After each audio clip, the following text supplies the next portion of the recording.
Because knife attacks are on the rise in the country. Between March 2021 and March 2022, there were about 45,000 attacks using knives or sharp instruments. 45,000 attacks in a year. 870 people were murdered in the UK during that period.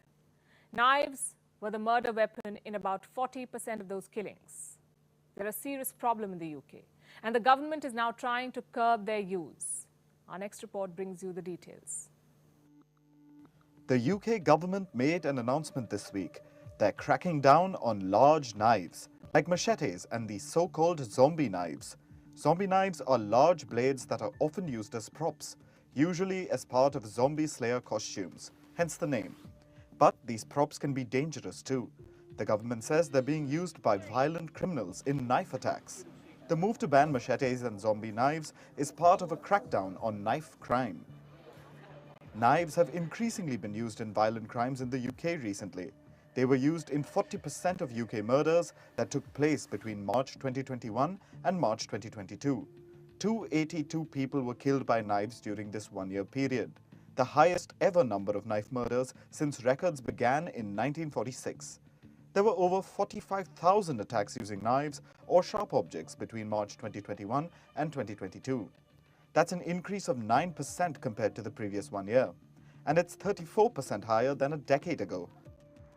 It goes against the long-term trend of a reduction in violent crime in the UK, and there's also another disturbing knife attack trend. A lot of these knife attacks are committed by minors.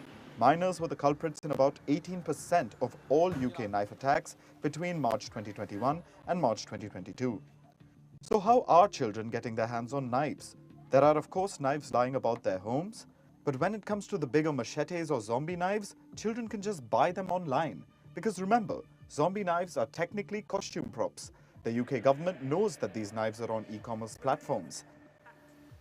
It's been talking about this problem since 2016. The government even brought a law that year to help police confiscate zombie knives. But the existing rules have some gaping loopholes. Under the 2016 law, police can confiscate zombie knives in private homes if they meet 3 criteria. They must have a cutting edge, a serrated edge, and images or words that suggest it is to be used for the purpose of violence. All 3 conditions must be met for the police to confiscate them. It's a pretty easy loophole to get around. So most often, the police can't do anything about these zombie knives until it's too late. Now the UK government seems to have realized its mistake, and it's trying to course correct. But it's a long road ahead. The UK Home Office will first consult the public over the proposed ban on machetes and zombie knives. It will be a 7-week-long consultation. The public will help define which machetes and large knives will be banned. Why the delay? The Home Office says it's to ensure proposals are balanced, which sounds fair. After all, you don't want the police locking people up for having sharp cutlery at home.